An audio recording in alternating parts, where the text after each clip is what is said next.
আল্লাহর পবিত্র নাম হচ্ছে নারায়ে তকবীর, আল্লাহু আকবার।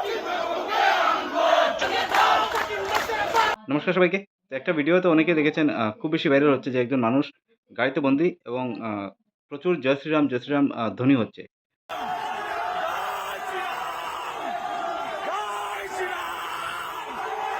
তো ব্যাপারটা আসলে অনেকেই বুঝতে পারছেন না যে আসলে ঘটনাটা কি এবং কি হয়েছে সেই ঘটনাটা। তো সেই ঘটনার বিস্তারিত যদি বলতে যাই তাহলে উনার নাম হচ্ছে চিন্ময় কৃষ্ণ দাস প্রভু।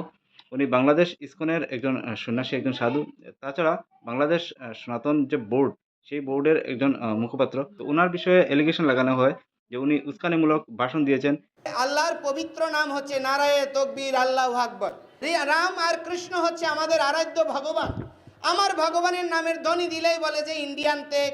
এই সুযোগটাকে কাজে লাগিয়ে প্রতিটি রাজনৈতিক দল, যখনই আমরা কোনো আমাদের অধিকার নিয়ে কথা বলেছি, অনেকে বলছে আমরা বিগত 15 বছর কোথায় ছিলাম।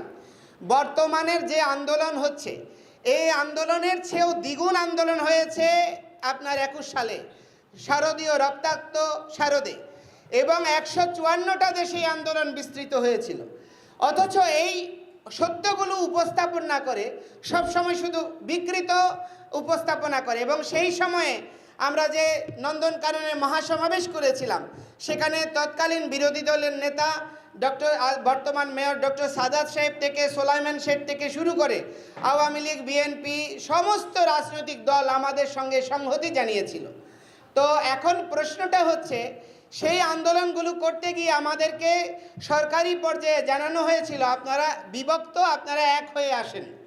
এই খেলা যেন আর খেলতে না পারে, এই জন্য আমরা সমস্ত সনাতনী সংগঠন, এখানে দেখবেন সবাই এক এক মতাদর্শের আচার্য, বিভিন্ন মতাদর্শের গুরুরা এক হয়েছে।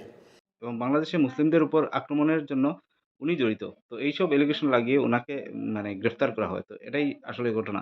তো এই ঘটনা নিয়ে ইসকন এবং বিভিন্ন যে সনাতনী বোর্ড বাংলাদেশের এবং ভারত জুড়ে তীব্র মানে একটা প্রতিক্রিয়া দেখা দিয়েছে এবং এই ভিডিওটা প্রচুর পরিমাণে ভাইরাল হচ্ছে। এবার ইসকনের তরফ থেকে অনেক দাবি উঠছে যে উনাকে রেহাই করা হোক, উনার বন্দী কোনো অবস্থাতে মানা হবে না। তো এইসব বিভিন্ন প্রতিবাদ দেখা যাচ্ছে সোশ্যাল মিডিয়াতে।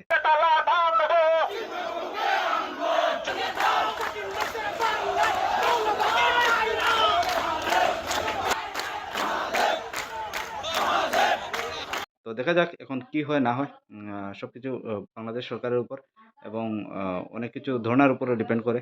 তো কি হয় না হয় দেখা যাক। তো আপনাদের মতামত একটু কমেন্টে জানাবেন। ধন্যবাদ।